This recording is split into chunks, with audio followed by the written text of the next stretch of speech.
بسم اللہ الرحمن الرحیم۔ دین کی دعوت سے ایک عام شخص کی جو ذمہ داری ہے وہ ظاہر ہے کہ بالکل واضح ہے، قرآن مجید سے یہ معلوم ہوتا ہے کہ اس کو اپنے ماحول کے اندر رہتے ہوئے جو بھی برائی ہے اس کے سامنے آتی ہے اس کے بارے میں لوگوں کو نصیحت کرنی ہے۔ اگر موقع سامنے آ جائے کہ اس کو چھوڑ دیں، اور اچھائی کے بارے میں ان کو ترغیب دینی ہے اگر موقع سامنے آ جائے کہ اس کو اپنا لیں۔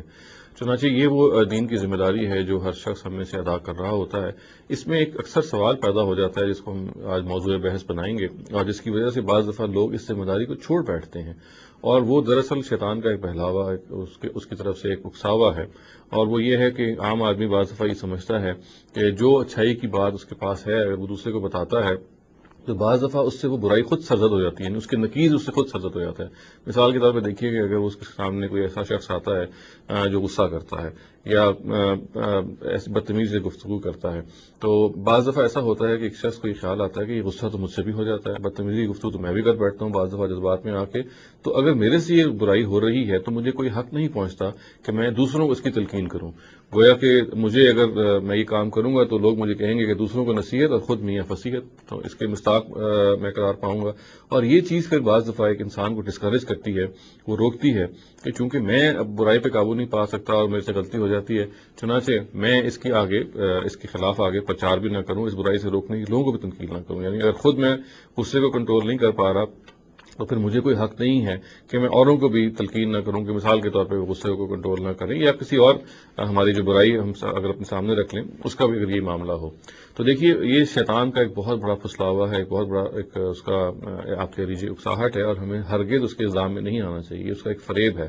انسان ہے، غلطی اس سے ہو جاتی ہے، اور غلطی ہونے کے ناطے اصل چیز یہ نہیں ہے کہ غلطی اس سے نہ ہو، بلکہ قرآن مجید سے معلوم ہوتا ہے اصل چیز یہ ہے کہ غلطی کرنے کے بعد اس کا رویہ کیا ہے۔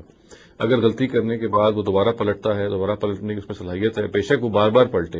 اور اس کے بعد اللہ تعالیٰ یہ کہتے ہیں قرآن مجید میں کہ اگر ایک آدمی سے جذبات میں آ کے کوئی غلطی ہو گئی ہے، گناہ کر بیٹھا ہے، تو پھر وہ اس پر لازماً کہتے ہیں کہ میں رحمت سے متوجہ ہوتا ہوں اور اس کو معاف کر دیتا ہوں۔ تو قرآن مجید نے یہ وہ خوشخبری ہے جو ان لوگوں کو سنائی ہے جو جذبات میں آ کے کوئی گناہ کر بیٹھتے ہیں۔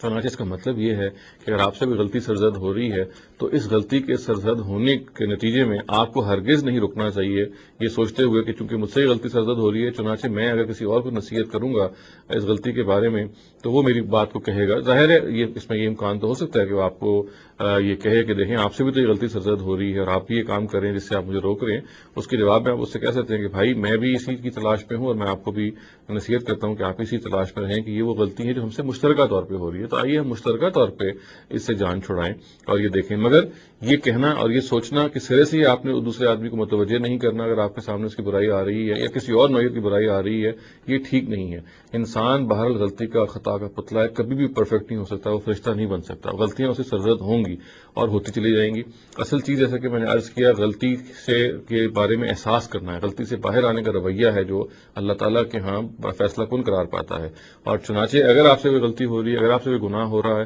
تو ہرگز اس غلطی اور گناہ کو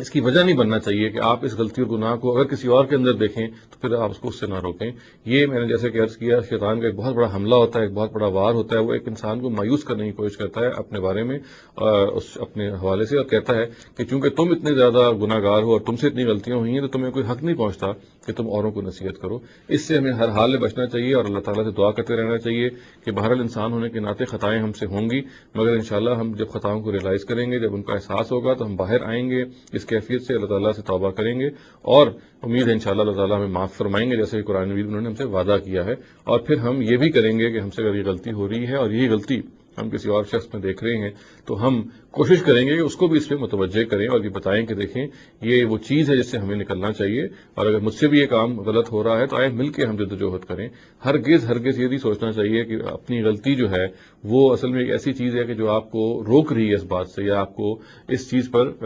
فائز نہیں کر رہی کہ آپ دوسرے کو بھی اس سے روکیں۔ اقول قولی ھذا واستغفر اللہ لی ولکم ولسائر المسلمین والمسلمات۔